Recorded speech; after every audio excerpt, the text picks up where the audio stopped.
Oh, I'm sorry. Did I break your concentration?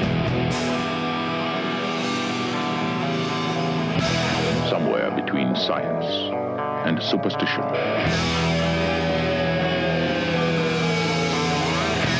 We have such sights to show you.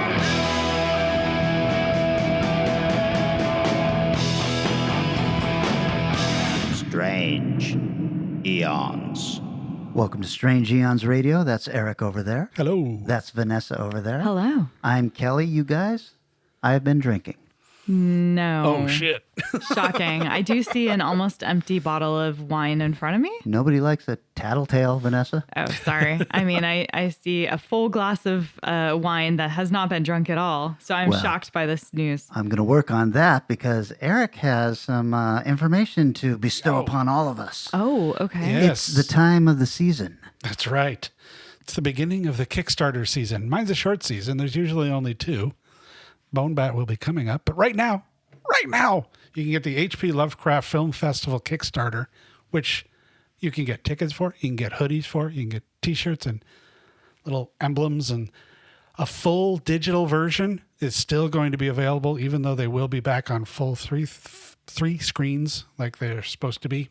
Fantastic. I cannot wait. Yes. I'm so excited to go down there and see you guys down there.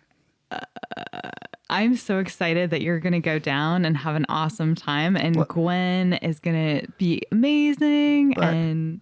But Vanessa, what could you possibly be doing that would stop you from going down to the festival this year? I'm getting married on that exact same weekend because fate is cruel. Cruel. Well, Eric and I will have a good time without you. Anyway, sure. Yeah, that sounds good. What, Eric, you're not going to be down there? No, I'm going to be a nice guy and go to the wedding. You know, one of us can go to the wedding. Listen, baby doll, no can do, but I'll catch you on the next one. Thanks. Perfect. Thanks. I did tell Gwen because she was like, oh, are you going to come to the fest? And I was like, oh, I'm so sorry. I won't make it. But Kelly will be there, but Eric's going to be with me. So you can decide which one of us is winning out of that lottery. I hope she did not answer. I don't want to know. I think I can't remember if she did. I think I'm sure she did not. I'm sure she just said, oh, you'll be missed or something like that. You will be missed. Yes. Not by me, but by all of our regular listeners down there who were hoping that they would get to see you again. Well, everyone have an amazing time down there because it's a fantastic fest, and I am so sad to miss it. Yeah. The Kickstarters also, too. I mean, the T-shirts and stuff they give away, their day job, I guess you could say, is making professionally made T-shirts and hoodies and all this kind of stuff. Right. So when they make these, they're really, really nice. And Brian designs some amazing things. Yeah, everything they do cool. is quality all the way through. Also, we should mention this is a short Kickstarter. Yeah. So by the time you're hearing this, there's probably only 3 days left. Mm-hmm. So get on that. You want to get in there. The tickets always sell out. Yeah. Get a weekend pass. Come say hi to me because I'll be there apparently all by myself. He'll be lonely. Yes, very Wearing lonely. Strange Eons Radio underwear. Right, and nothing else. And just keep showing it to people in random intervals. It'll be fine. You guys, Uh-oh. I have watched a lot. I don't even know what to talk about, but I am furious. Oh, okay. I'm not sure what I should talk about because I'm furious about so many things right now. Okay, sure. Should I ask you guys if you are all okay with the "Don't worry, darling" bullshit, or should I talk about whatever the point is of that fucking She-Hulk show, which I'm starting to hate beyond belief? Or should I go into the fact that Disney is making an origin movie for the star in Pinocchio? I did hear about that, yes. Pinocchio. They're making an orange story for The star. The star that When you wish when upon. you wish upon a star. That one. I know I have only time to rant about one thing, but I am fucking angry. There's a lot to be upset about. I don't even know what the first thing you mentioned was. Don't Worry, Darling, Olivia Wilde, who I think is probably one of the worst human beings in Hollywood. She seems like garbage. She seems She's like literal absolutely garbage. I know people who have had to work on a set and they're like, really? oh my God, what a horrible human being. Yeah, that whole thing sounds, every time I hear a new thing about it, it is so fucking hilarious though. But I will say at the very core, the thing that freaks me the most out about this entire thing is, so Don't Worry, Darling, when I saw the trailer, I was like, I think this is ripping off a comic. And I think it's really blatantly ripping off a comic called Hex Wives that came out a few years ago. And I'm waiting to see the movie to see whether or not they literally are going to steal the entire plot of it. But at this point, like, scenes look identical. So it might also be incredibly lazy bullshit that's ripping somebody else off, because they definitely aren't crediting them. The reviews are coming in and they're bad. Okay. And I feel bad for Olivia Wilde because there's just, how is she ever going to get by? She's not very attractive and she's got nothing else going for her. So I'm sure this is her one and only chance to make a mark in Hollywood. Good Lord. But I don't really want to talk about that. Oh, I think okay. what I'm most furious about is it's that fucking star in Pinocchio. But what I want to talk about, because I know we've all watched and we're all aware of She-Hulk. What is the fucking point of this show? I'm probably one episode behind, maybe, but I don't have an answer yet. This is Marvel you got saying, me. hey, you guys like Ally McBeal? Yeah. Went off the air 20 years ago, but how about She-Hulk as Ally McBeal? I'm tired of this. Can somebody explain to me this whole Titania thing? She broke in and had a fight in the courtroom sequence at the beginning of the show. Why is she still out in public making product? Yeah, Shouldn't she be in jail? That is weird. It makes no sense. I will also say that as of the last episode with the Shield makeup line thing, Yeah. it has now veered from the comic book, so I have no clue what the hell they're up to now. And They should have stuck with it. It had an okay story. It got really fucking strange by like issue 6, but there was more going on as a superhero story. So in the show, are you saying that they like introduced a makeup line or something? And maybe I am one you're episode. one behind. Yeah. Titania has trademarked the She-Hulk name Oh. and is using it for a makeup line. Well, it's ironic because there is a makeup line of She-Hulk products coming out from Yes. Urban Decay. Yes, which, there of is. course. yeah. Of course. Look, the show is hinting that maybe we're going to see Charlie Cox return as Daredevil. We got a little teaser of that in this last episode. But then all I could think was, this is more Ally McBeal. He's going to show up as a lawyer. Yeah. And look, I like Charlie Cox, but I don't want to see Matt Murdock. I want to see Daredevil. Right. And I hate the way She-Hulk looks. She looks like a cartoon interacting with humans. The CGI is really bad. I feel like they blew all the CGI making Mark Ruffalo look like the Hulk in the first episode. And then they were like, well, we can't really afford to make you look real. So now you look like a green cartoon lady interacting with humans. I like her hair. It's like got black and it's got a little green sheen to it. And Find what you can. I haven't seen the most recent episode, so I can't have the fury that you have. I'm still in the land of like, maybe it's going somewhere. I'm angry. Do you know anybody know how Shocking. many episodes there are? 9. Oh my God, really? Holy shit. Yes. Holy shit. That's probably the problem with like the last 3 episodes will actually be a storyline. I guess. I don't know what it could possibly be. At this point, I don't care because I feel like it's just going to be more court shenanigans. And I just also don't understand what the point is. We got Hawkeye, we got Moon Knight, we got WandaVision, we got all that stuff. Like WandaVision led into Doctor Strange. Yeah. Right. What is this going to lead into? Yeah, I Does have this no just idea. kind of sit on its own on the side? And if it does, then why is it 9 episodes long? Instead of 1 episode like they're doing with the Wolves. Yes. Wolves Hour. Wolves Thank you. I would much rather see 9 horrible episodes of Werewolf by Night Thank you. than 9 She-Hulk episodes. I feel like that's a great question, because I feel like a lot of these shows are going to create spaces for characters in films or future shows, or like they're gonna, Miss Marvel is gonna be part of Marvels. There's a lot in here that's building up. But I don't know what She-Hulk is part of. I haven't read them, so I just don't know. It's also a little disappointing because, however you say her name, Tatiana Maslany, Yeah. was so goddamn good in Orphan Black. Yeah. In like 15 different roles. I mean, so it's like, why? I'm not saying she's not a great actor. Right. It's Materials. just the material is shit, and I'm like, wow. I feel like I am really getting further and further away from whoever they are aiming these shows at. I've gotten tired of everything. Of Marvel. I'm tired of Marvel. I'm tired of DC. Tired of Star Wars. I can't wait to be horribly disappointed by Andor, which looks awesome, but can't possibly be, right? Based on the quality of the last 2 Star Wars series. Historically speaking, you're not headed in a good place.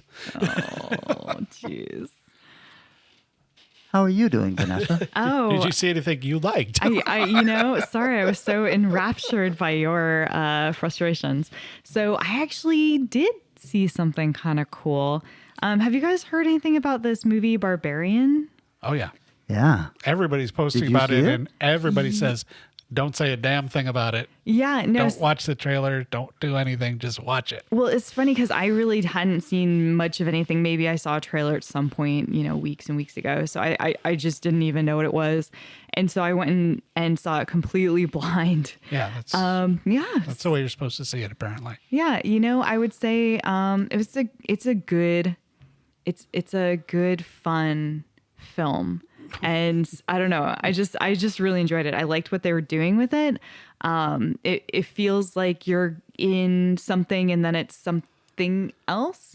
So it's got a kind of malignant thing going on, but not at all. Not even remotely. It's not malignant any way, shape, or form. But, I didn't even think of the movie. I just thought of the word itself. Oh, no. You're associating No, it. like just that kind of moment of like, oh, like I had that moment in there and it was a really special, cool thing. So I would definitely recommend checking it out. It's a neat little horror film.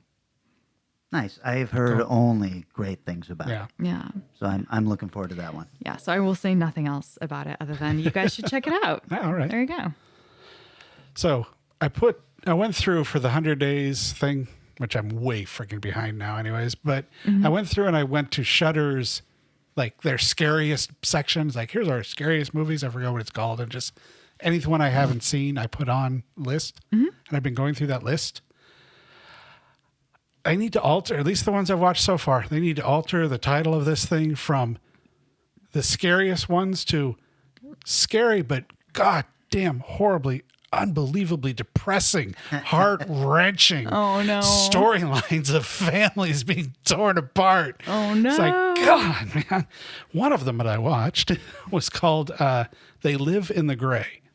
Oh, They sure. live in the gray. Yeah. I saw a trailer for that one. This one was very frustrating because, well, first off, it's over 2 hours long, which it desperately needs a good 20, 30-minute trim. So many things work so well in there. The acting is top-notch. The story is somewhat interesting, if very derivative. It's a haunted house, person who can see creepy stuff, but it takes an interesting twist in that she's a family evaluator. She looks after, are you treating your kids right? Do we have to take your kids away? And turns out the family that is abusing their kid has a spirit in the home. That's actually the one hurting people. It's like, that's kind of an interesting thing. And it's a little bit of, I see dead people. Oh, okay. Sure. Sixth Sense. Yeah. It's a little bit of that going on. And some really creepy moments. And overall, it's decent. And that's what makes it so frustrating, because it lingers and is so, this is a dramatic moment. We're just going to sit here for 40 seconds longer than we need to. And so, I mean, if you love The Sixth Sense and you love that kind of storytelling, you're going to like this movie. I enjoyed it quite a bit until about the last 30, 40 minutes. And then I'm like, move on, people. Come on, let's wrap this up. Everybody sees where this is going and what you're going to do. And look at the time left. You're going to take 30 more minutes to get there. So that was really, I'd say, pretty frustrating, but really well made otherwise. Did you say that was on Shudder? Yeah. Yeah, they seem to be getting a lot of new content, and every new horror movie seems to be kind of following a trend. Yes. We'll probably look back a couple of years and go, oh, that must have been from the early 2020s. Yeah. Everything in life is horrible, and let's make it really darker and bleaker. Well, only because everything in life is actually Well, horrible. sure. So, See, I feel like we can only have these movies when the world is doing okay. Like the economy is all right. Yes. We aren't all under like, lock and key from a pandemic. We're not all suffering from Great Depression, isolation. Then by all means, give us these horror films. But right now, I keep putting them in a box for later. Yeah. It's okay, one thing I did watch that I liked, Oh, good. new season of Cobra Kai. That's right. Yes. I sat down on Saturday and watched the entire thing. Oh my God. Yeah. I finally talked Dina into watching it. What? 'Cause You hadn't been watching it? No, she's like she loved the original Karate Kid. I mean, loved it, and she hated that stupid little thing that went out where Daniel Russo was actually the bully. It's like bullshit. No, he wasn't. Rewatch the movie, not this 2 or 4 clips that they've chosen to pick. He was not the fucking bully. He pushed things a couple times, but he was not the bully in that movie. Right. Having just rewatched it Saturday. So we watched the first season, and she's like, oh, okay. I haven't seen the first movie in a while. Can we watch that? I was like, sure. I got ahead of myself a little bit, and we ended up watching Karate Kid 2 as well, forgetting that's actually season 3, Right. where they go to that. But that's okay. There's references to Karate Kid 2 in season 2. So we're about 5 episodes into season 2. We're just holding off on 5 to wait. And I'm glad to hear that it's still good, because I heard so few people talking about it. Well, it's ridiculous. Yeah. Yeah. Can you imagine if a community was so wrapped up in karate and there were Kids karate karate. brawls happening at the water park, in the mall, every time somebody went to school? It'd be ridiculous. Yes. Yeah. But I had a really good time with it. And Chosen, who is the bad guy from Karate Kid 2 and who, Vanessa, you know from Paper Tigers, Yep. he plays a much bigger role in this season. And yeah. quite honestly, he is the star of this season. He's like Nice. the heart. He's great. He's just killing it. And I saw we're all in kind of like a text chain with each other on Facebook, and like somebody had posted like that. I think he posted, "Hey, it's me on a billboard. My face is on a billboard in California." And it's just like Netflix in the lower right hand corner. It's just a big picture of him. It's like, oh, way to go, bud. That's I so just cool. the third act of his career is amazing. I know. We should all hope for something this nice. That's kind of how I feel about the guy who plays Johnny Lawrence. It's like, man, I Yeah. know you really didn't have much of a career because you were Typecast as the asshole. Yeah, and such a huge movie, played the dick. Now you get to really, hey, he's actually a pretty good actor. He's fun. That whole show is so fun. Yeah. So something that I checked out, actually, I could talk about things I watched, but I really want to talk about something I played. So there was a game that I got exposed to that I was told, you'll like this. And I really rolled my eyes because I was like, I don't think I'm going to like this. It's a game, an FMV game, which is like where they shoot people like for real. And then they cut it up and put it into a video game setting. Okay. And it's called Immortality. And it is what you do. I'm trying to explain this. The way the game works is you get a bunch of footage, and it's both of actual film footage and behind the scenes footage of this woman's career across 3 different films that she made. One in the 60s, and it's like this sort of 60s horror film. One in the 70s, that's sort of a like cop drama film, and then a bunch of stuff from the 90s. And while you don't really know why you're putting it together, but as you put things together, you start to unravel additional new clips, and then weird things start to occur. Like if you rewind certain clips, like a ghostly image comes out and sometimes it talks to you. It is crazy. But as an editor, this is such a joy, like to play this game. I feel like it was just made for me because I'm just like, yay, I get to edit, but it's like different somehow. What's the platform? So I'm playing it right now, I believe on PlayStation. It might also be available on Xbox. Yeah. That sounds really cool. Yeah, it's one of those little indie games that I don't know whether or not I have no idea if it's popular or not, but it's What's cool. the name again? Immortality. Cool. Yeah. I still have no idea why I'm doing what I'm doing, but at one point, at someday, I'll know the full story of this woman. As long as the trip's fun, what the hell? Exactly. Another one, sharing classic wonders with Dina. Went to see Jaws in the theater. Oh, yeah. That was a little weird because I did not realize they were doing a 3D version of Jaws. I just bought the tickets. Can't wait to hear how the 3D looked. Overall, fine. Okay. It looked pretty good. It fell down a lot, like when all the guys are gathering in the boats and there's tons and tons of people on screen. Mm-hmm. That's when it really had problems. The smaller scenes, it was fine. Because it's not like people were jumping around and lunging during a lot of the stuff. Right. But if I realized that, I probably would have found the IMAX one and checked that out instead. But it was fine. It wasn't horribly distracting, thankfully. And Dina loved the movie, so that was great. Yay!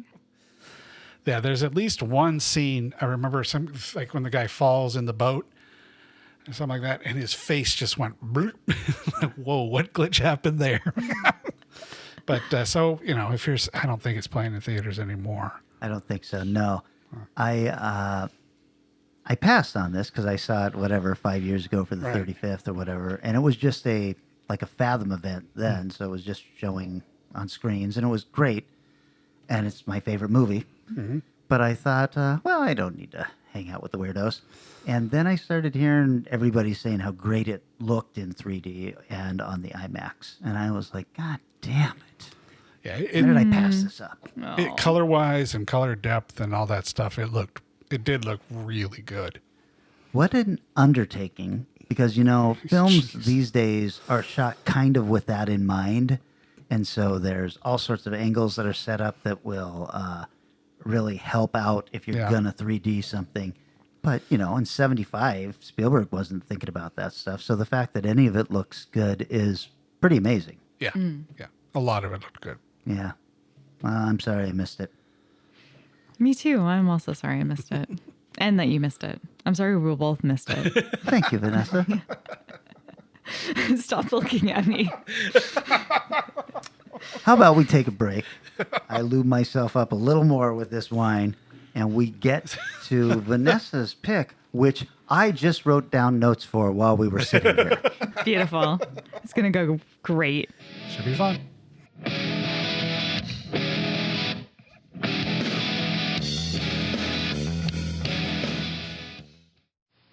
Together, working, caring, sharing, hometown proud America.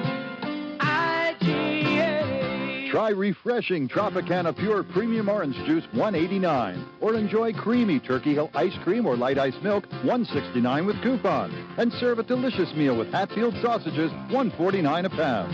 Hometown proud America. IGA.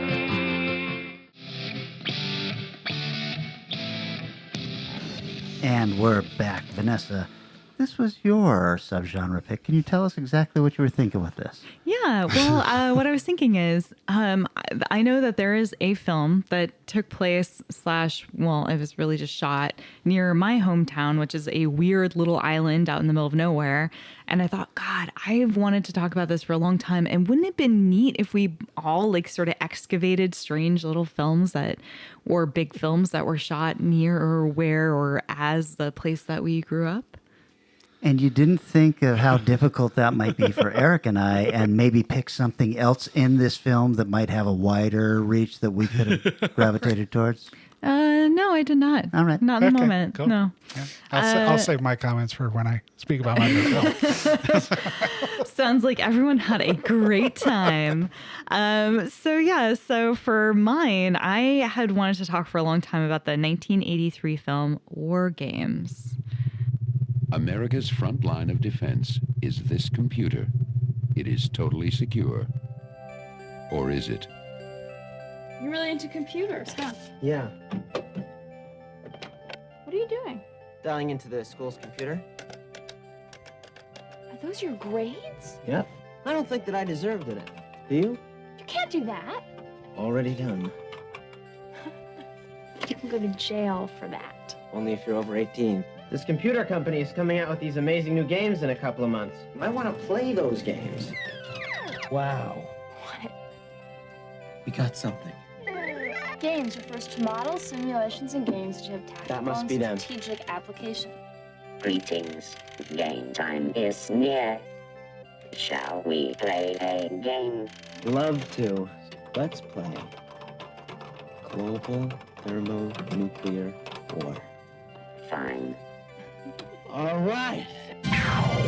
We have a launch detection. We have a Soviet launch. What the hell? Missile warning, no malfunction. Oh my God. I repeat, confidence is high. Mr. President, this is Barrington. How are you? Is this a game or is it real? What's the difference? War Games. Begin playing June 3rd at a theater near you. So this was my final opportunity to bring it up because Final? What? I'm sorry, a awesome opportunity to bring it up, not final. My brain's a little fried, guys. I just ran a film festival for 2 days, so please excuse me. Actually, a gigantic movie that could have had all sorts of other things, so we might have been able to get better movies for our own picks. Yeah, But yeah. Go ahead. Never mind. I mean, yeah, there's computers, there's, fairies. Matthew Broderick there's movies. Matthew Broderick films. There's Ali Sheedy. So this is a 1983 film. Rotten Tomato scores are very high, 93% critic and 76% from audience. The budget was $12 million. I did not realize what a hit this was. The box office was $124.6 million. It made over 10 times its budget, and its budget was pretty decent for that time. Not So too shabby. Yeah, it was a huge film. I had no idea because I saw it like one time when we were on a family vacation down in like Ocean Shores and was like, oh, hey, I get to watch this again. It's directed by John Badham, who's done 67 things, and we have talked about him before. But one thing I didn't realize that he directed was The Sixth Sense from 1972, the TV series. So he also did Saturday Night Fever, which I have talked about before. He did the 1979 Dracula, Short Circuit, Bird on a Wire, lots of TV, including long stints on both Supernatural and Psych. It's written by a kind of team of people, Lawrence Lasker and Walter F. Parks. They wrote Sneakers together. Lawrence Lasker also did Awakenings and Project X. He only has 5 credits, whereas Parks has 6 because he did some TV stuff, but he's mostly a producer. He has 60 producing credits, including Men in Black, Gladiator, Twister, just massive films. And an additional uncredited writer on this was Wallen Green, who has 39 credits, and he does tons of Law and Order. I don't exactly know why he's uncredited on this, but he also did RoboCop 2 and The Wild Bunch. So we have talked about him recently, in fact. The Wild Bunch? Like the original one? I didn't write down the year of which Wild Bunch this is, but maybe? I don't know. Maybe was there an 80s Wild Bunch? There's probably been several movies called The Wild Bunch. It's not Yeah. I'd be surprised if he did the Sam Peckinpah one. No, I don't think that one. It is starring Matthew Broderick, who has 83 credits to his name. This was his 3rd ever role. He then went on to do things like Lady Hawk, Ferris Bueller's Day Off, Glory, Election. And then after the disastrous Godzilla, he got to do roles like Inspector Gadget and the voice of Simba in Lion King 2. I don't know where his career's at right now, but I bet he could have a good comeback if he wanted.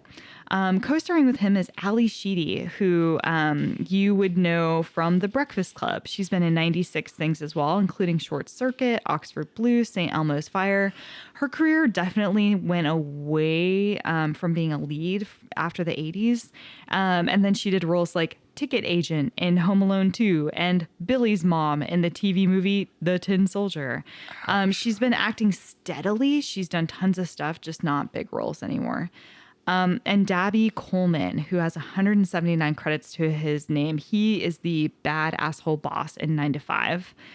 And John Wood, who's a British actor who's in tons of things, he has 118 credits to his name. So he's very recognizable, but you're kind of like, from what? So the story of this, it has such a cool opening that I had totally forgotten about. Two men come in from this giant snowstorm. They're goofing off. They're clearly good friends. They make their way into these giant, like, hidden doors down into this government bunker. They're late for work from the snowstorm, and kind of on their way trying to get down, elevator shafts and down long hallways. They're joking about different people they've been spying on, and finally get down to the bunker, sit down, settle in, and alarms go off. They immediately get out these little key cards and break them in half and start entering codes into these big machines that are all around them. And as it gets closer and closer, the sort of countdown begins to launch. Clearly, they have the codes and are responsible for launching a nuke.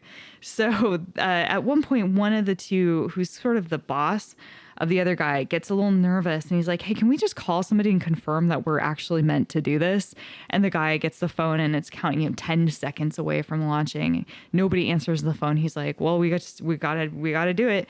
And he's like, I don't know. And as right when they're supposed to turn the key, the one guy says, please forgive me. And he will not turn the key. The other guy pulls out his gun and is just like, turn your fucking key. We then cut to, this was all a test. Some government officials are sitting around talking about how it's really frustrating that something like 22% of these guys, these military guys who are trained and supposedly ready to act on these orders if they get the go, do not turn the key. So really what they should do is take this responsibility away from human beings and give it to a computer. And for some reason or another, they decide, yeah, let's give it a go. So if the president says, this is not at all scary to think about in recent times, but if the president says, let's launch the nukes, there should be literally no one questioning him. There should just be a machine that goes, yes, sir, and sends them all up into space. Now, I was definitely like, fuck that, no. So we then cut to Matthew Broderick. He is David, a Snohomish High School student who's on his way to class, and he's very, very late. Instead, although he's a Snohomish High School student, he is playing at an arcade that looks like it's on, I don't know, Denny and Elliot. Of course. Somewhere Sure, yeah. in a bustling Seattle that the biggest thing in the skyline is the Space Needle. It is a naked looking city compared to what we've got now. It's unreal to see it. So he shows up late for class. He's goofing around and discovers that he's failed a class, a test, sorry. And his fellow classmate, Jennifer, who's also goofing around and sort of flirting with each other in the back, also failed the test. Afterwards, she's like, hey, what's up? How come you suck at this? Hey, get on my motorbike. Let's hang out. They go back to his house and he's like, hey, I want to show you something. And he takes her up to his bedroom and it has a lock on it. For high school students, seems a little strange. He opens it up and he's got all this super high-tech computer gear for 1983. So like it looks really like nice and well organized. He's got like laundry everywhere, but it's pretty impressive stuff. And he's like, so guess what? And he starts typing away and she's like, what is it? And he breaks into the school's computer and he changes their grades. And instead of an F, he gives them both C's, and she gets very uncomfortable and says, maybe not. I gotta go. Don't do this. Bye. Later, she kind of changes her mind about it, and she's like, you know what? I'm sorry. Could I have that higher grade after all? I don't want to flunk in this class. And he says, babe, I already changed it to an A for you. And so she's very excited about this. He then invites her over again to his place, and this time his computer in the background is doing something very different. He has found out about a crazy cool computer game that is coming out. And so he wants to hack into the back end of this company and get a copy of the game before it comes out.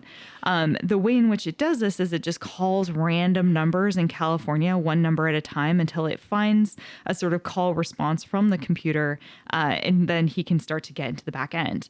And sure enough, he does find one. that allows him to play several games, including chess, checkers, backgammon, and global thermonuclear war. He needs a password. He doesn't know what that password is. He seems to be getting locked out. And he does a ton of research. He goes and finds resident nerds. He starts going through like microfiche at the library, uses card catalogs. Oh man, it is just so glorious to see an old library at work. He goes through videotapes and is looking into the guy who programmed this game, and finally discovers something that may or may not be the password. Puts it in and starts to play a game of thermonuclear war against this back end of this computer company. He gets to choose whether he wants to be Russia or the US. He chooses Russia, and he's like, yeah, I want to blow up Las Vegas, and yeah, let's blow up Seattle, as high schoolers are tend to do.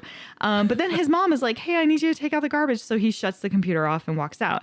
Meanwhile, NORAD is on high alert as this new high-tech computer that they got called the Whopper, WOPR, is going nuts and showing that the Russians are attacking Las Vegas, and they've got all these like subs that are out like on their way, and then all of a sudden they just all disappear, and they're like, that was weird, and discover that somebody has hacked into the back. Now, things start to get real crazy real quick because they decide to trace the call, find out who exactly broke in, and they find this kid, David. They bring him down to NORAD in Colorado. Don't mind mom and dad. It's fine. We just chuck this kid into a black van and he just disappears for days at a time, but no one seems to care. And they decide that he is in fact a spy because his story is just too wild that he would just be trying to get a video game.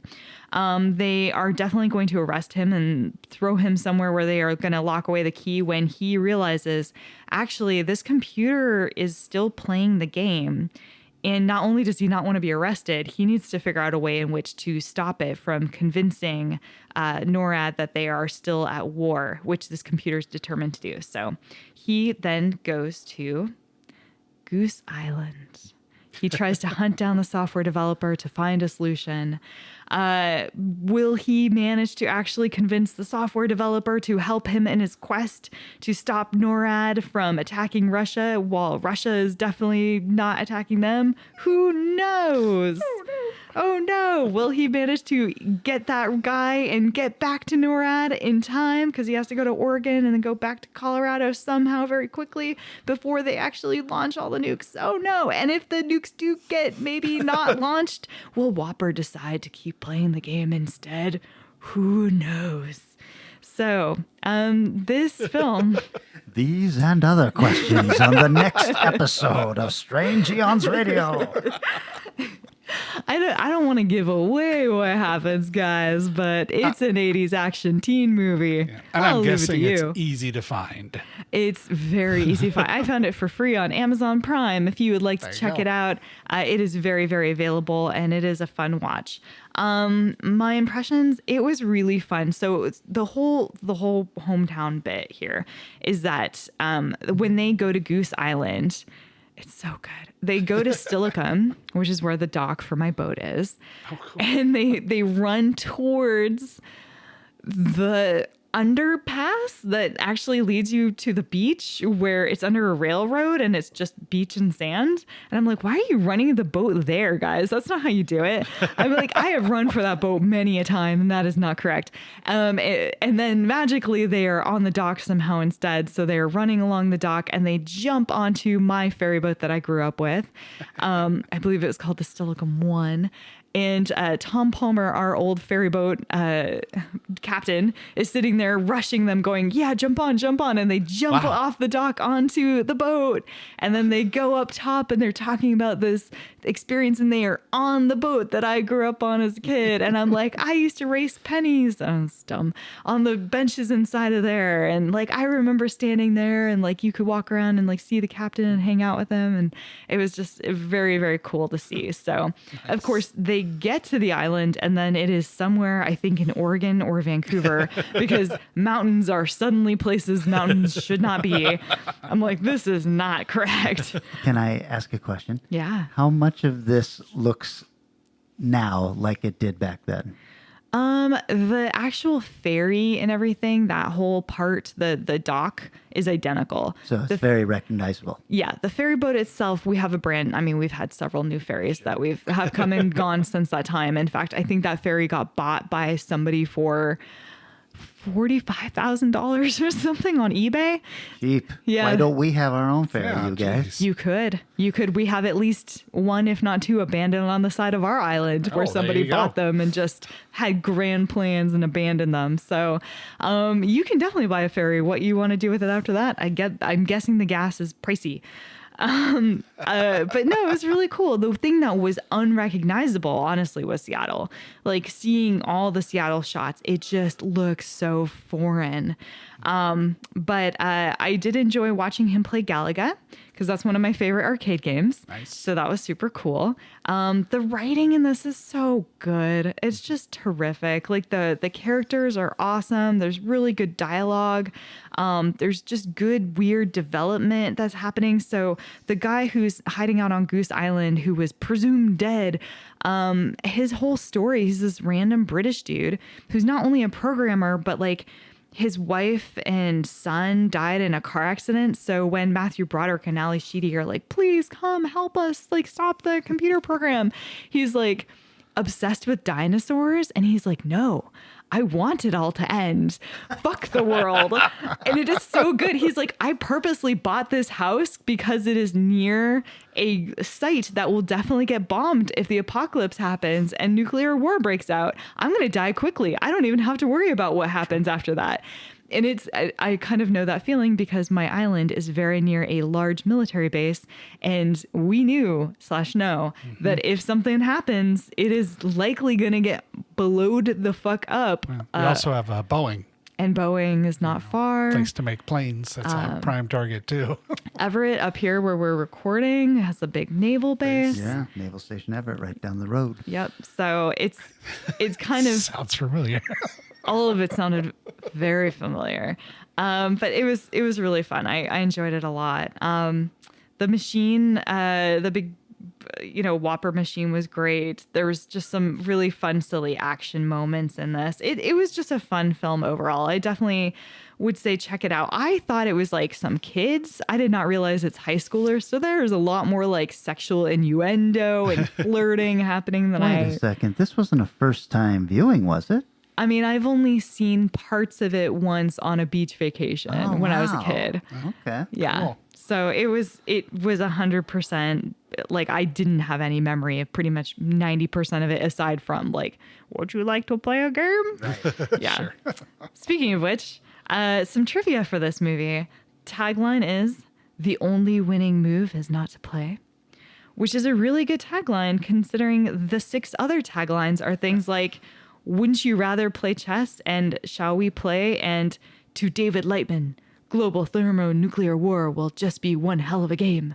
To everybody else, it will be hell waiting to happen. It's a little wordy. It's a little funky. It's got a lot. I think it's they could have done a better use of hell in general, but that's fine. It's like they got really stuck on it, and it's a way more serious sounding film than it actually is. According to John Badham, the Jeep trying to crash through the gate of NORAD when they're rushing to try and stop everyone from going to war and like turning over on itself, and they get out of the Jeep and run towards the building, was a literal actual accident. The Jeep was supposed to continue through the gate, but it did not. They added the scenes of the characters running from the Jeep down the tunnel and used the botched Jeep stunt because it just might as well. NORAD Command Center was built for the movie and cost $1 million, making it the most expensive set ever constructed at the time. The producers were not allowed into the actual NORAD Command Center, so they had to imagine what it was like. And the DVD commentary director, John Badham, notes that the actual NORAD Command Center isn't nearly as elaborate as the one in the movie, calling the set NORAD's wet dream of itself. The studio had the Galaxian 1979 and Galaga 1981 arcade machines delivered to Matthew Broderick's home. He practiced for 2 months to prepare for the arcade scenes. The Whopper, as seen in the movie, the big computer, was made of wood and painted with a metal finish paint. As the film crew, the film crew just displayed all the Whopper stuff like that you see on the screen, using special effects. Where Michael L. Fink sat inside and entered information on an Apple II computer that drove the countdown display.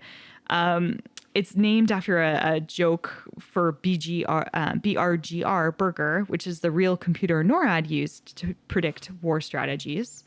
Around their fake NORAD center, they have 12 giant monitors in the command center, and those were all screens that didn't really exist. They were screens, but they used rear projecting to create pictures upon them because they didn't actually have screens that big, which I think is awesome. And we should just keep doing that.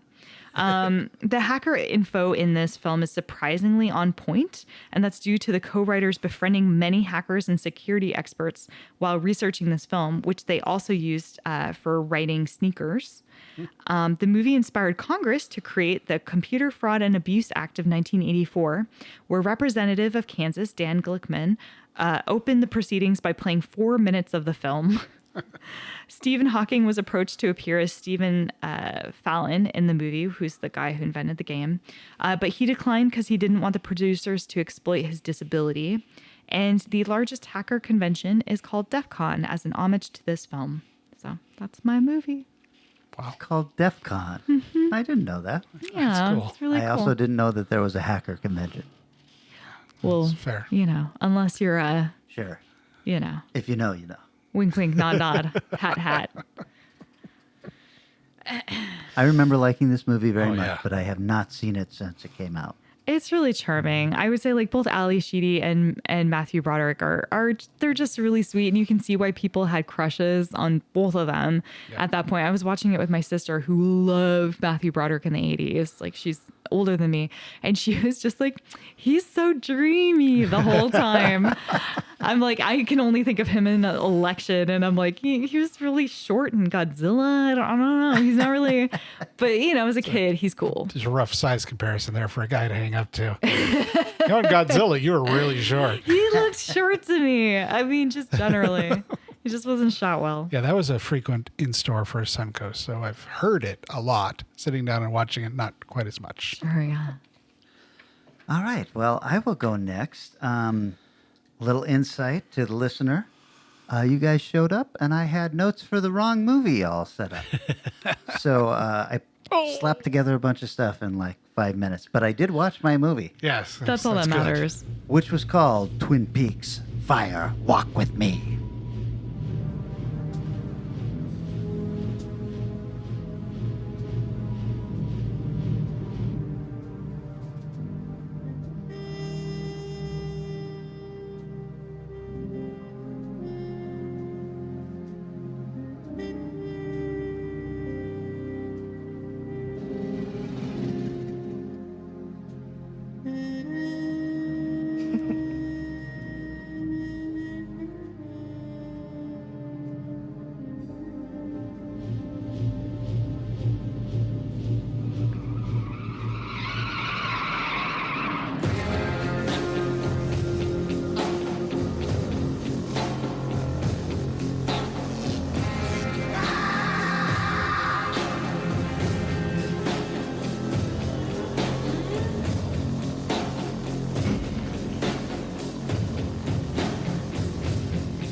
Yeah.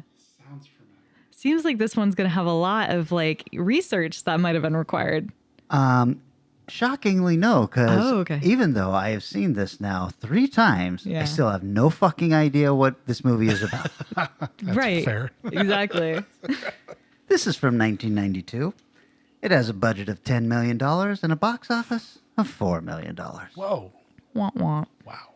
The Rotten Tomatoes critics give it 64%, and the audience gives it 78% because they are weirder than me. That's fair.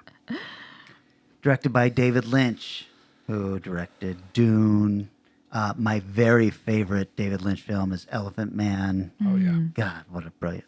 Mulholland Drive, Inland Empire, and then, of course, created the Twin Peaks series with the guy he wrote this with, Mark Frost. So this was written by David Lynch and Mark Frost. And Mark Frost has no real other credits, but he has written a ton of novels. Oh, interesting. And two of them that I can vouch for, that I read, that I love, are The Six Messiahs and The List of Seven, which is written as if the character is the real life version of Sherlock Holmes and Dr. Watson, and their adventures are being kind of turned into the Sherlock Holmes stories. So really, really cool books. I love it. Yeah, very good. This stars Cheryl Lee. She really hasn't done much besides Twin Peaks in this movie, but she was in John Carpenter's Vampires. Yeah. Not my favorite Carpenter film. No. Was she in Gilmore Girls at all? Oh, I don't know. I think she. That would have required a little more note taking than I had time for. I think she might have been. Also stars Ray Wise, who I've always liked him. He's played various little bit parts, but he was in a film I really loved 10 years ago, 12 years ago, called Dead End. Eric, do you remember that one where they're in the car? Yeah, it's a fantastic, underrated film. Yeah, really, really cool. It also stars Chris Isaac, who is known most for singing the song Wicked Game. Yeah, that's where I know him from. And in a very small role, Kyle MacLachlan from Showgirls and Dune, and who played Agent Cooper in Twin Peaks, but could not be convinced to come back to this movie. Oh, interesting. Have you not seen this, Vanessa? I did see it, but I mean, I was very new to the world of caring about movies. This is a very long movie, and Kyle MacLachlan is in about 6 minutes of it. Wow. Okay. Huh. So, first off, I have to say, if you're going to watch this movie, you need to watch the first 2 seasons of Twin Peaks. And then if you want to complete the thing, you then have to watch, after this movie, the 3rd season of Twin Peaks. Which I have so not this is seen. essentially a prequel to the TV series. The first half hour or so concerns the investigation of the murder of night shift waitress Teresa Banks in the small Washington State town of Deer Meadow, which does not exist. But the 2 FBI agents who are investigating her are not Agent Cooper and somebody else, and they're clearly supposed to be. That is who this was written to be. Oh, no. But because he did not want to be in it, it is a very young Chris Isaac, who's actually fairly decent in this, and also Kiefer Sutherland as the other agent. Oh, damn. Okay. The weird thing is, this movie is set up kind of like in 3 acts. It's set up in 3 parts that kind of don't make a ton of sense. So there's this first part, which has these 2 agents, and you think that you're following them through this movie, but you are not, because about 30 minutes into it, Chris Isaac finds a clue under this trailer, and he's reaching for it, and screen fades to black, and you shall never see nor hear of him again. Thank you, David Lynch. So weird, man. Yeah. So then it cuts to 1 year later in the small town of Twin Peaks. And the reason I chose this as my hometown film, nothing has been shot up in Bellingham of any import. While I was doing the research, I found a Bruce Willis film called Apex from the last 2 years. Ooh. I started watching it, and I was like, this is really, really quite bad. It's kind of a riff on The Most Dangerous Game. But when I did more research, it said shot on Victoria, which is a little island. It's kind of a weird situation here in Washington State where you have to go into Canada and then come back down into Washington because of this peninsula that sits there. It's very beautiful and picturesque and all that stuff, but it is not Bellingham, which is where I was raised. Sure. So I chose Twin Peaks because the house of Laura Palmer is 14 blocks north of me and 6 blocks west. Oh. Yeah. In Yeah. Bellingham or in Right here in Everett. Wow. Oh my goodness. In fact, a lot of the shots here are much more explicit at showing the houses and everything. And I was like, oh man, I have driven past that house a million times. That's so good. Yeah, so that was weird. Anyhow, so 1 year later in Twin Peaks, we get the events of the last week of Laura Palmer's life. Now, Laura Palmer, of course, was the focus of the TV series Twin Peaks. The whole promotional stuff was who killed Laura Palmer, and the very first episode of Twin Peaks is Laura Palmer washing up on a creek bed and wrapped in plastic, and that's the entire show. Mm-hmm. So this is all leading up to that point. It makes no fucking sense. And also, so I saw this movie when it came out in the theaters, and I did not like it. Sure. Then I tried it again about 15 years ago, and I did not like it. I like where this is going. Then Vanessa chose this as a topic, and I was like, well, I'm not sure what else I can choose now that War Games has been taken. And so I took this, and I kind of liked it a little better because of season 3 of Twin Peaks. But this movie, the reason I love the series Twin Peaks was how quirky it was. There was nothing like it on television when this came out. This was appointment viewing. My family and I used to get together. We'd get a box of donuts. We'd sit down and watch the episode. Wow. We'd talk about it and everything. It was a big deal. This is so far removed from the TV show. This is so depressing and dark that you're just like, Jesus Christ. So I got to say, the only reason I like this is because I felt like whatever's going on in David Lynch's head, he has got like a through line of that first episode of Twin Peaks from 1990 or whatever it was, all the way to 2017. Yeah. It includes this film. It includes all sorts of other shit that he's done, and it all works in his head, which is kind of amazing. Yeah, yeah. So we meet Laura Palmer, Cheryl Lee. She is a troubled teenage girl. She's got 2 boyfriends. One of them is the hot-tempered rebel, Bobby, who's got cool hair, and seems like he probably does a lot of drugs and all that stuff. And then there is the quiet but brooding biker, James.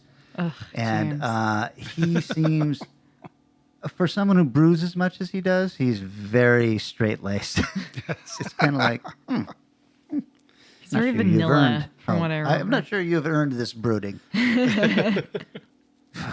This is so hard to explain because as this is going on, we're just getting into her life. Now, she is leading a double life. It turns out that she is working as a prostitute, and she's going over the Canadian border and having sex with adult men, you know, just getting blitzed out of her mind and letting them do whatever they want to her, all of this stuff. So that's one horrible part, but we're also dealing with her family life and her dad, who may or may not be, what's the proper term for it now when you have more personalities than one in you? Oh. Dissociative? DID. Yeah. Okay. We would have called it something else that's probably problematic now back then.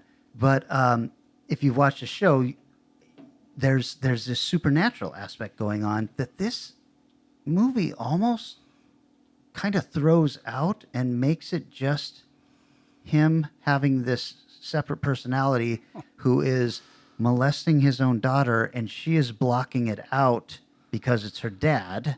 Mm-hmm. While in the TV series, it seemed like he was kind of taken over by the spirit of this ancient wood being that went by the name of Bob. Right. And that was like the whole thing. Yeah, and I thought that he took on a different appearance when he was Bob. He took on the appearance of Bob, but this movie kind of is like, no. She kind of comes to realize who is molesting her in it, and that's a weird thing that was hard to deal with. Ugh. Meanwhile, Agent Cooper is meeting up with David Bowie. Sure. Oh, of course. That's what you do. And in a moment that I was really hoping was going to go somewhere, even though in the prior 2 times it never went anywhere. But David Bowie is so interesting to watch in this because he is playing an FBI agent and he has been missing, and he suddenly shows up and then suddenly disappears. And the only evidence they have of him ever being in the FBI headquarters is he was caught on camera, but he literally disappears in front of everybody. And I was like, God, I want to know so much more about whatever's going on with him. Mm-hmm. So then we just end up with the last 7 days of Laura Palmer. She's spiraling into drugs, all this stuff. Her dad is seeing prostitutes over there, realizes that his daughter is one of them. This might be, he's not seeing her there. He's molesting her on the side. You understand? He's got a thing going on. He goes up to meet with some, and then before she can see him, he sees her in a hotel room and realizes this is who he's supposed to meet up with, and he cancels everything very quickly. But that kind of sets off his whole thing of, I don't know if he's trying to be protective towards her after molesting her the whole time. The whole movie makes no sense in any kind of narrative fashion. Sure. And it's so dark and depressing that I was just like, well, I guess I'll open another bottle. Oh gosh. And it kind of ends with there's this crazy scene where she and her best friend go up to Canada. They go into this it's hard to say what it is, kind of a strip joint nightclub, but the chick who's the singer for the band is stripping while she's singing. Yeah, sure. And then they go into a back room where they do a bunch of drugs, and they start getting crazy with everybody and all this stuff. So there's tons of really cool, creepy imagery in here. I think David Lynch, he knew exactly what he was trying to do with this film. He just expected us all to go along with it because we liked the TV show so much, and then was probably very shocked when everyone was like, well, this is not what we liked about the TV show. Yeah. It ends with, spoiler on a 30-year-old movie, ends with Laura Palmer getting killed. It's a brutal murder where she is beaten by her father to death in this railroad car and then wrapped in plastic and thrown in the river, which is basically how we find her in the first episode of Twin Peaks. There is a very interesting epilogue to this film where if you watched both seasons of Twin Peaks, you were horribly disappointed because the end of the second season is Agent Cooper perhaps being possessed by the spirit of Bob. Yeah. And this kind of touches on that, the very end of this, where we see Agent Cooper and Laura Palmer in the Black Lodge, which is, I'm just saying all these words, and I'm hoping that you guys have watched Twin Peaks. And he's comforting her there, and she looks up and she sees kind of like this guardian angel, and she starts weeping these tears of joy and all of this stuff. The scene, I think, made zero sense to me when I watched it in the theater, because I was like, well, now what has happened now? Is this still prior to the TV series, or is this after the show, and all this stuff? It makes more sense having watched the third season of Twin Peaks, where there is these weird fucking scenes that are explained in the third season that happen in this movie. Oh. Huh. So, like, there's shit that Laura Palmer sees out in the woods, and typical Lynch, he just focuses on her face, this look of pure horror, and never shows us what she sees. But then he revisits it in season 3 of Twin Peaks, and you see what she sees. Oh. And I was like, holy shit, this guy's fucking brain. I mean, his brain must just be a mass of roiling black snakes that he has kept tabs on all of it. He just plucks them out and goes, yep, you belong here. Oh my God. I don't know if I can actually recommend this film. I don't think I liked it any more than I liked it the first time. But, here we are. I wasn't much of a watcher of Twin Peaks when it originally on, but I did watch that for some reason. And by the end, I'm going, this just feels like David Lynch was like, I've been so encased and trapped by TV. Yeah. Let it all go out. It's so dark and so violent and so nasty. I got a few things in here in the trivia that might explain some of this. Let's see. According to writer Robert Engels, he and director David Lynch originally conceived this film as the first in a series of films exploring the mythology of the Black Lodge. To that effect, the two inserted 4 characters as outs with which to continue the story. Dale Cooper, who was Kyle MacLachlan, Philip Jeffries, who was David Bowie, Major Garland Briggs, Don S. Davis, who just passed away not too long ago, or maybe 5 years ago, and then Agent Chester Desmond, who was Chris Isaac. These characters were supposed to continue on and give us more. This was never supposed to be a one-off. It was just the fact that the critical and box office failure caused Lynch to abandon any plans for sequels.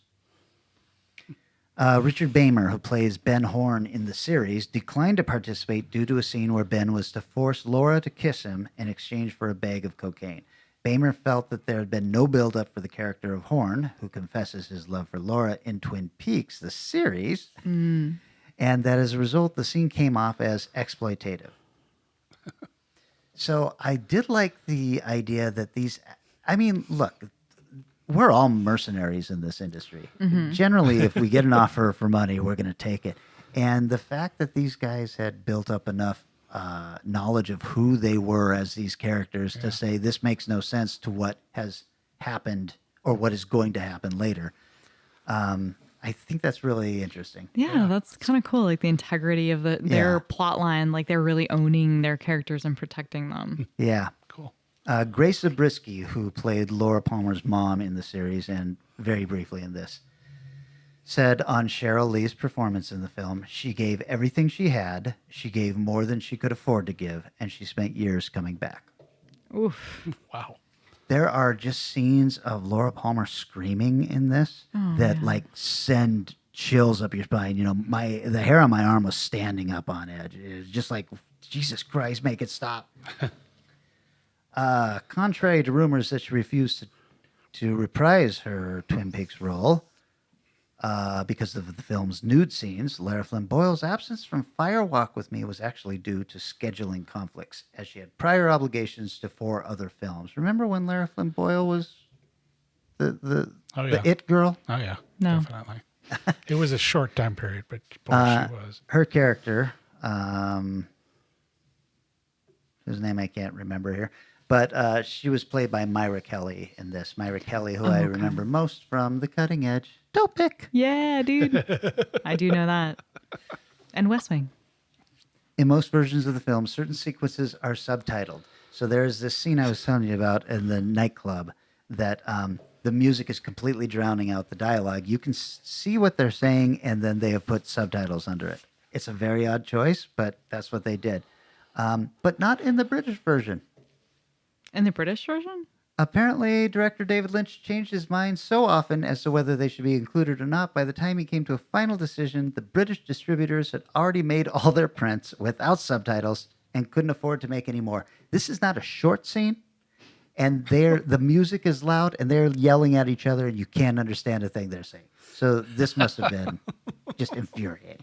Yeah. I actually saw Twin Peaks via a Spanish version because no one else had released a DVD copy of it at the time that I'd seen it. And so I watched a Spanish version, which meant I think in the final episode, they're talking backwards in the Black Lodge. Right. And normally there's subtitles. And there were subtitles in it, but they were in Spanish. And I have, to this day, no idea what they said. So I would not be surprised if, yet again, there was a strange choice being made. There is a scene in this where they're talking backwards, and apparently in the British version, those subtitles were also left out. So, oh, wow. Beautiful. Originally announced for production shortly after the cancellation of Twin Peaks in 1990, the film was shelved when several key members of the cast, notably Lara Flynn Boyle, Sherilyn Fenn, and Kyle MacLachlan, declined to participate. Boyle's character was eventually recast with Myra Kelly, while Fenn's character, Audrey Horne, who was my favorite in the series, completely written out. Oh, jeez. And MacLachlan, in particular, adamantly refused to return as federal agent Dale Cooper for fear of typecasting. The joke is on him because the only thing we remember Kyle MacLachlan for anyway is Agent Dale Cooper. True. Pretty much. Fact. Although he's doing his best with Portlandia to like really shift things up, but yeah. Here's some fun stuff. For one scene, David Lynch asked Cheryl Lee to inhale the smoke from 5 cigarettes at once. Lee agreed and fainted on the spot. Oh, no. Robert Engels also claims the script that he and David Lynch wrote is much longer than the version that Lynch actually filmed. He claims there's enough story for a sequel. Indeed, as with many other Lynch films, the first cut of this film was 5 hours long. Whoa. Wow. I wonder if that's available as an extra. It is, actually. Let's see, did I write that down? There is something called...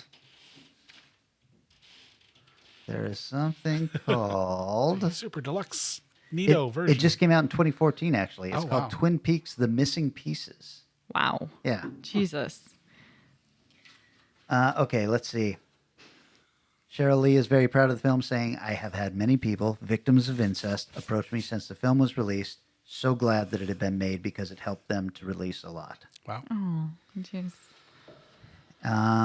Here's one of the things. When Laura and James are talking in the woods about Bobby killing someone, Laura sees something in the woods that makes her scream. In the 2017 Twin Peaks TV series, it is revealed what Laura actually saw. There's a bunch of other gobbledygook with the weird stuff between Bob and these wood things called Mike and something else. I remember Mike. They have strange names. There's a big scene that was originally written and filmed for 20 minutes. Only about 1 minute actually appears in the film. In retrospect, David Lynch has said, "I feel bad that Fire Walk with Me did no business and that a lot of people hate the film, but I really like the film. But it had a lot of baggage with it. It's as free and as experimental as it could be within the dictates it had to follow." And finally, Mary Sweeney, the film's editor, said, they, being the audience, "They so badly wanted it to be like the TV show, and it wasn't. It was a David Lynch feature, and people were very angry about it. They felt betrayed." Yeah, I agree with Eric. I feel like he felt like he was under some kind of thumb while making the TV series. And then all of a sudden he gets to do something different. And he's like, yeah, screw all the comedy. Look, I'm right there with you, except that, I'm under the thumb of people who are giving me $1 million an episode to make something for them. Agreed. I'm not saying it's deserved. Yeah. I think the problem was that right after, I think it was the first season of Twin Peaks, what was the Wild at Heart came out. Oh, yeah. And everybody kind of loved that. Yeah. So they felt like maybe this will be more like that, and it was not more like that at all. No. I can't believe people liked Wild at Heart. I mean, I've seen it, and I in a bubble and had no idea what anyone thought of it, and I was like, wow, this movie's fucking weird. It is fucking weird, but I don't know. I love that movie. That would probably be my second favorite. Blue Velvet's probably up there for me. But yeah, he did a lot of interesting stuff. He's never boring, even when he's really bad. He's not necessarily boring. I should mention that Eric and I went and saw Inland Empire when it screened at the Cinerama, and David Lynch introduced it. Yes. And he walked out with a man who was bringing a cello out, sat down in a chair. And as a way of introducing the film, he said, "And now this man would like to play some improvisational cello for you." And the guy did. And it was for about 4 minutes. And then everybody clapped. And Eric and I looked at each other, and I was like, I'm starting to get angry. Then we watched the movie, which I fucking hated. Then there was a Q&A and a fucking standing ovation for this film. And one guy had the audacity to stand up and ask, well, what was this film really about? And he said, well, I think that'd be obvious. It's the tagline. It's about a woman in trouble. And everyone was like, yes, yes. They were all sniffing their own farts and everything. And I was like, fuck this. I'll never watch another David Lynch film. So shockingly similar experience. When I went and saw Inland Empire, I was living in London at the time, and they had a special screening at the BFI, and it was sold out. But there was a snowstorm, and I stood in the snow to wait. Bonus. To get a seat, and I did. I managed to be one of the lucky few. So I came in after having stood in the snow for hours and desperate to finally get to see David Lynch. Sat down, and no intro. Sat down, watched Inland Empire. Fell the fuck asleep. Sure. Because that movie is just, aside from the rabbits, it is intolerable. I was like, okay, so now you're sawing more wood. Cool. Okay, I think I'm with you. No, I'm not. No. Woke up and then heard a Q&A done by another film person I like quite a bit. It was fine, but it was very much like him talking about transcendentalism, and that was mostly it. Yeah, because he didn't really want to talk about the movie. Oh no, he didn't. He didn't talk about the movie at all. Somebody did though from the audience, and this was frustrating. Be like, "Hey, can I ask you a question?" And he's like, "Yes, of course." And do you like presents? He goes, yes. And this person had brought a portrait they had done of David Lynch and walked it up to him and was like, I made this of you. And he's like, oh. And everyone in the audience was like, cringe. Like, oh my God, what the fuck are you doing? It was so awkward and so weird. And it was not a good portrait. He probably loved it. He threw it know. in his room that is just gifts that weirdo fans have given him. You know what? You might be right. I remember afterwards, standing outside the theater with Eric and going, I thought he was just kind of like crazy for crazy's sake or something, but he's fucking crazy. He's insane. Yeah, there's definitely some weird connections going on in that head. I think he did a lot of drugs at an early formative college time of his life. And then he was really freaked out about having kids, and the rest is history. You know that after The Elephant Man, George Lucas offered him Return of the Jedi. Oh, Jesus. And he turned it down. Yeah, it's for the best. That would have, the Ewoks would have been really interesting. Holy shit. All right. Well, I'm just going to toss out here that my movie is revenge for me picking Alien Project. Sorry, kind of. Punish me back. So I grew up in Twin Falls, Idaho, born in Spokane, but I figured since it was most elementary, junior, and high school, I grew up in Twin Falls. And there ain't shit shot in Twin Falls. There was a Bruce Willis movie called Breakfast of Champions, some other weird... Bruce Willis is everywhere. Yeah. Oh my God. And some other random weird film. Twin Falls, Idaho has nothing to do with Twin Falls. But so I went with one that was based in Boise because, when you're in Twin Falls, you got to go to the big city. And in Boise, 2 hours away, big city was probably 80,000 people at the time. Mm-hmm. So I got a movie that was shot at the Boise State Historical site of a prison. And it's called Paranormal Prison. It's not what you're thinking.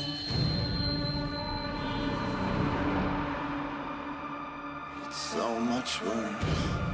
The old state penitentiary is now closed to tourists after concerns of structural instability. Hey folks, big news for the Skeptic and the Scientist channel. I'm talking huge. Take a look. We are the last crew to film in the old historic prison. Conspiracy theorists, however, claim that ghostly sightings and increased paranormal activity are to blame for the closure. I don't think you're listening. Did you hear that? There were hangings there. There were serial killers. Any deaths in here? Anyone of significance? The last group to get a permit to film here, huh? Yeah, we're pretty stoked. Well, make sure you capture as much as you can before the sun sets.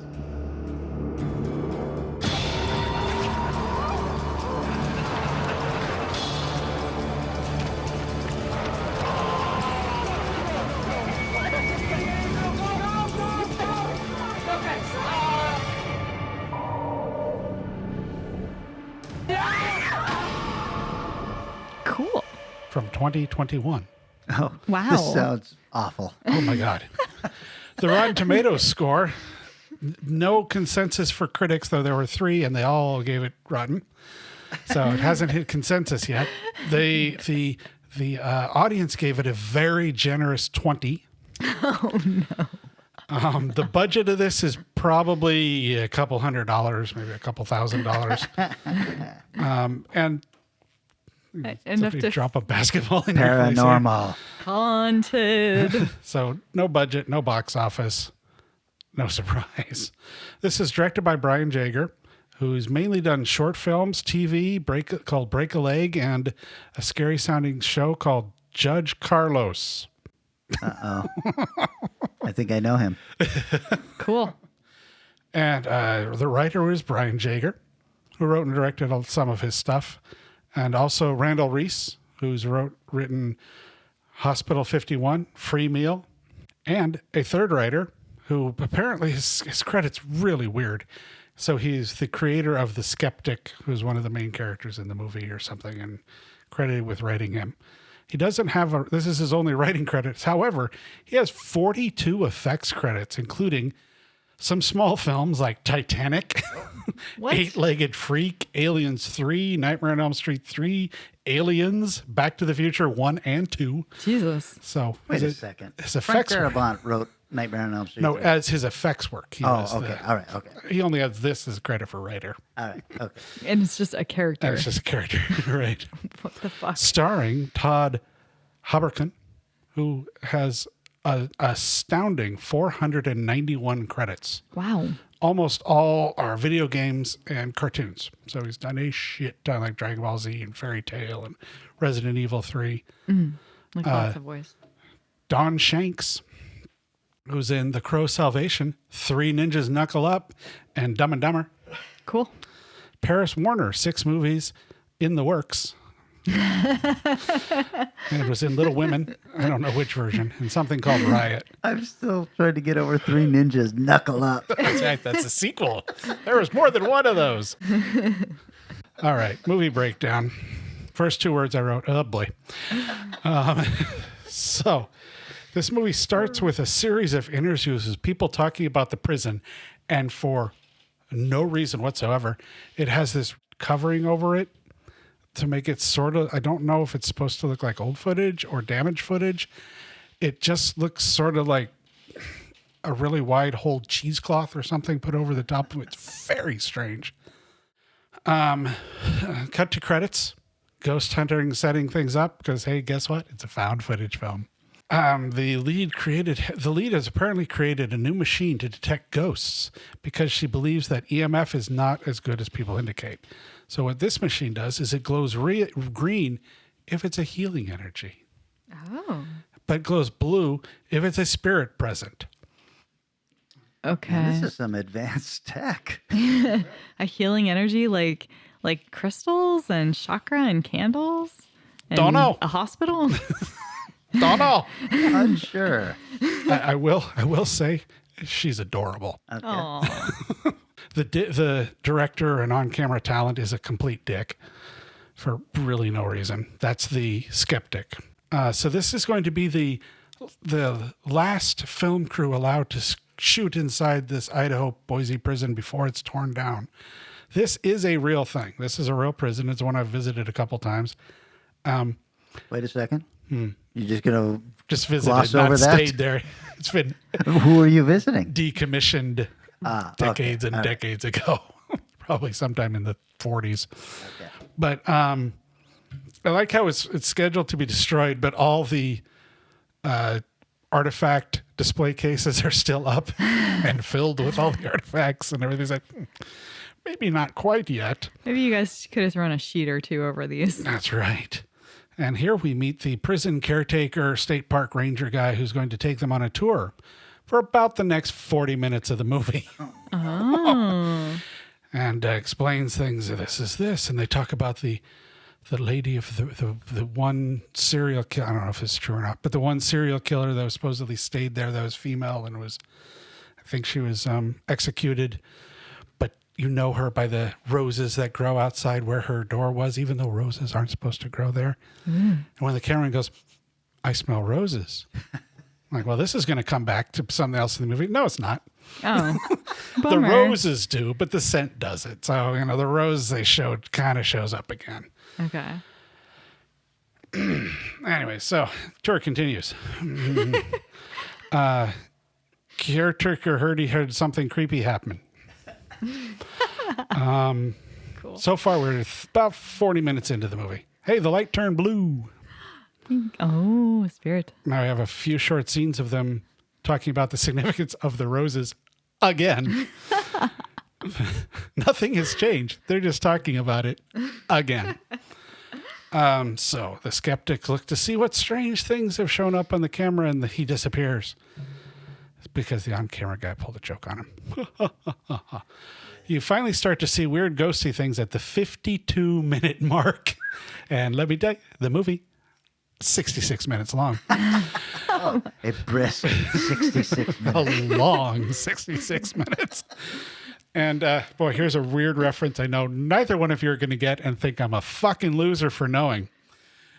The end of this movie, the twist, is the same thing as Joey's not breakthrough movie when he goes out to Vegas in Friends. I mean, I remember vaguely. I know I saw it, the episode, but... Okay. Would you like me to spoil it, or do you want to watch this for yourself? It's available free on Amazon Prime. I think I do know. Spoil it. Do you remember? Go ahead. Go ahead.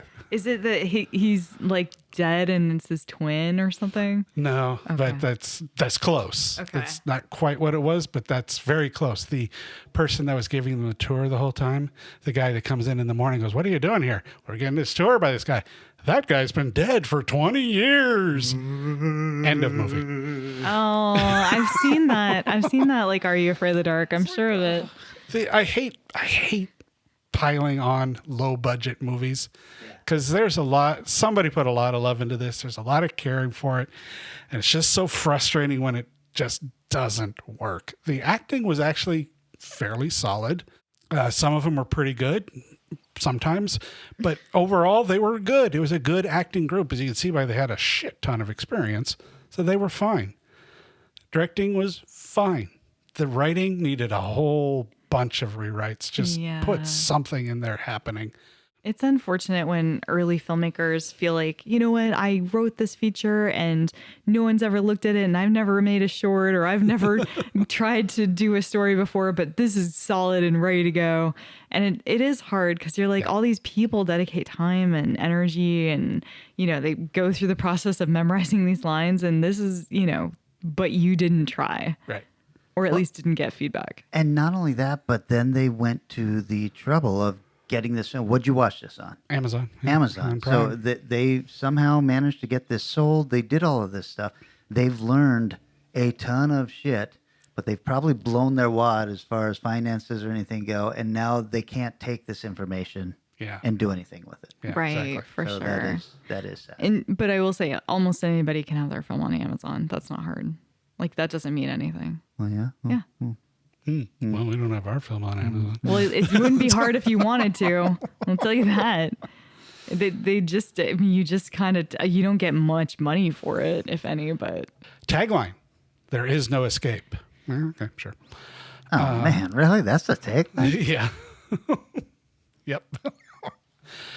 An owl at the prison followed the crew from location to location and was given the credit of Hoot the Owl. Okay, cool. The owls are not what they seem. There you go. So I have been to this prison a couple times, and they are creepy. I've got a picture of me, my aunt, and my mom sitting on a bench outside a door, which I'm almost positive was shown in one of the movies, just the bench had been moved from against the wall to the side. But I'm going, man, that looks just like that location. It is a creepy frigging prison. Main things were just kind of regular prison cells, but then they've got these weird block, instead of just bars, they're like strips of metal that crisscross around. So it's just like little squares that you can see through out the door. They're creepy as hell. So I was like, you had a really good location here, dude.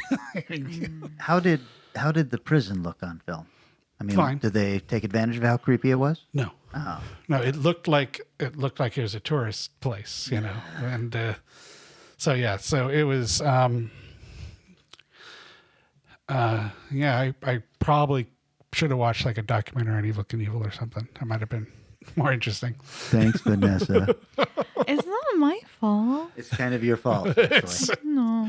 It's your pick. And, you said genre, so I couldn't pick Breakfast of Champions. I couldn't pick one of the many, many, many Westerns Well, that I'll were back shot her on there. the genre, that we are a genre podcast. Yep, but exactly. I feel like she could have opened this up a little wider. I don't know. My pick was great. So Your pick was great. That is true. Yes. We could have all picked it. Yeah. There's a lot of Westerns that were shot in Idaho in the 50s and 60s. Lots of them. you could have made an But, argument. You could have made, well, maybe We'll sometime. do Westerns one of these times. Yeah, we'll do a Western There you go. sometime. How about That'd a be great. Western disco alien movie? There may actually be one of those out there. Yeah. I'm okay with a Western movie. No trivia on this, Eric? No. No, not really. You should just call the guy and be like, all right. Probably could interview him. Yeah. That could be interesting. I'm sure he's a perfectly nice person. I'm sure you'll mean, feel you did really go- bad for him by the time you're Well, there we go. cool. Yep. So what are we doing next, guys?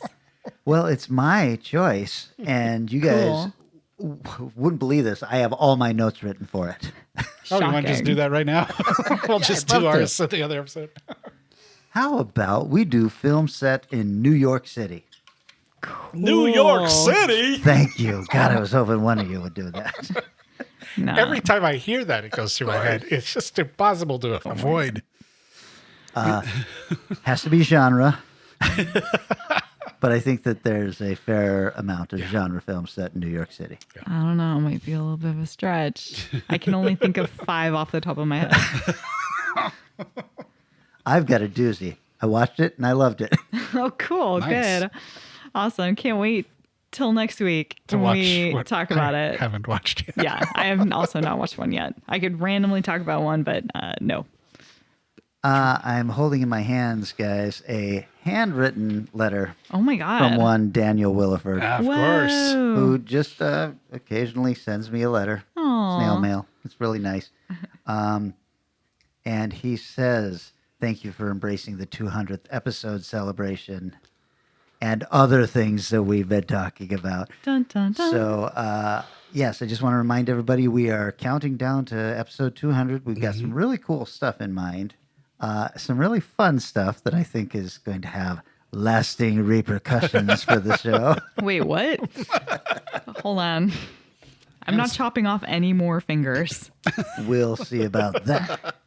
But this, reminds me to thank everybody for, participating in the value for value model, for liking and sharing posts, for sending us notes and letters. Thank you, Danny, for dropping little Facebook Messenger memes and things like that. Ron, I'm talking about you. I appreciate all that stuff. Mm-hmm. And I just feel really blessed with our listeners.